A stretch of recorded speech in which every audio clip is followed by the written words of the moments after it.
नमस्कार साथियों, जैसा कि हम जानते हैं कि माध्यमिक शिक्षा परिषद ने 30% सिलेबस कम कर दिया है प्रत्येक विषय का।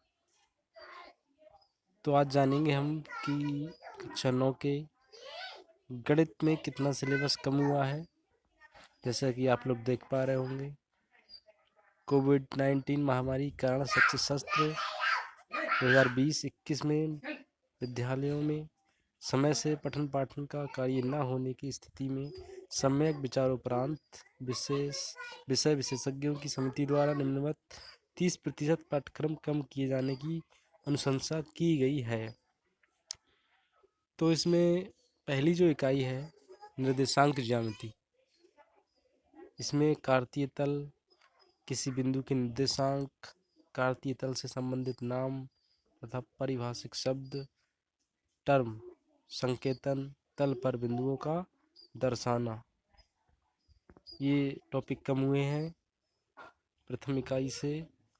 दूसरी जो इकाई है उसमें से पहला पार्ट है जो उसमें यूक्लिड की ज्यामिति का परिचय, यूक्लिड की ज्यामिति का परिचय। तो इसमें यूक्लिड की ज्यामिति का परिचय में क्या क्या है, भारत में ज्यामिति तथा यूक्लिड की ज्यामिति, इतिहास, यूक्लिड की परिभाषाएं, अभिग्रहित और अभिधारणाएं।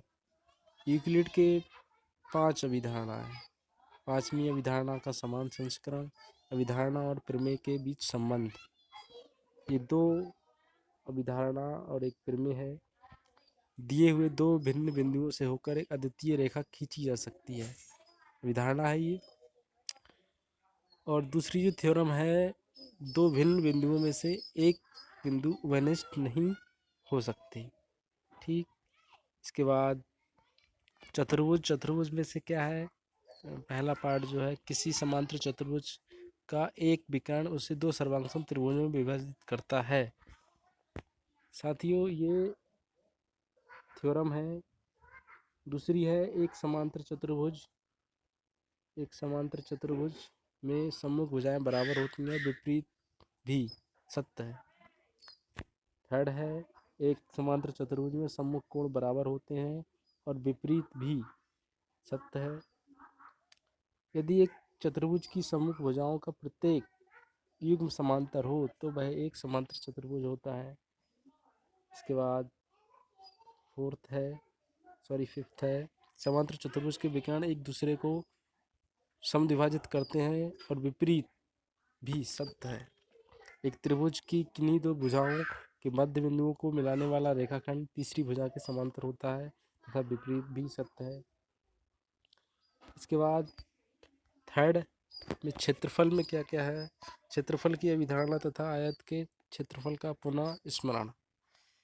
इसमें पहली जो थ्योरम है उसमें एक ही आधार और एक ही समांतर रेखाओं के बीच स्थित समांतर चतुर्भुज क्षेत्रफल में बराबर होते हैं।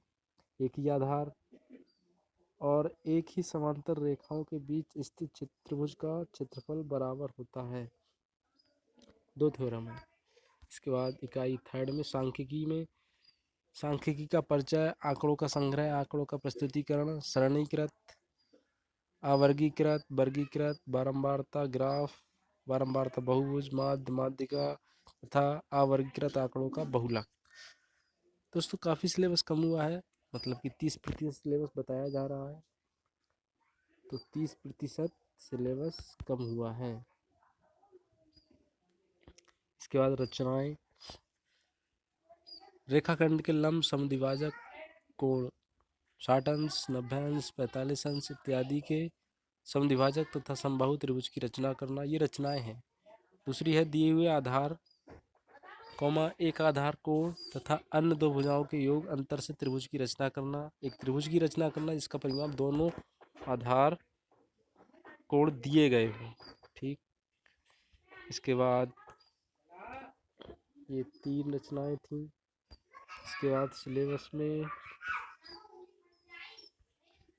इसके बाद नहीं है, इसमें अंक विभाजन दिया है, किस इकाई से कितना आएगा वो भी देख लेते हैं। तो पहली जो इकाई है संख्या पत्ती, उसमें से 12 अंकों का। ठीक। इसमें बीजगणित जो दूसरी इकाई है उसमें से 25 नंबर का।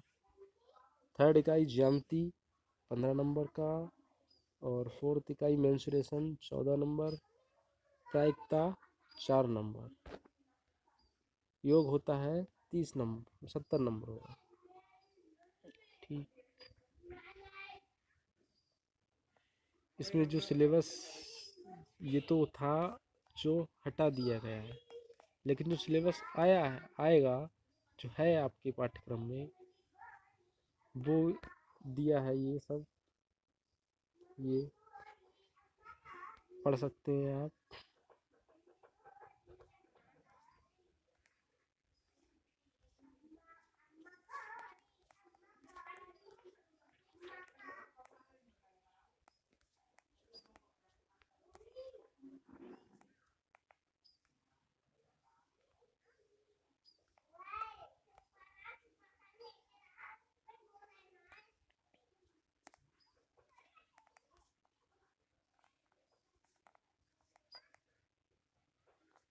तो देख चुके दोस्तों आप मैथ का सिलेबस जो आने वाला है और जो हट गया है, दोनों आपको दिखा दिया गया है।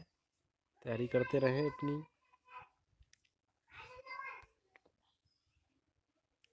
और दोस्तों हमारे चैनल को सब्सक्राइब करें, शेयर, कमेंट। अगर आपका कोई डाउट है तो कमेंट भी करें। नमस्कार।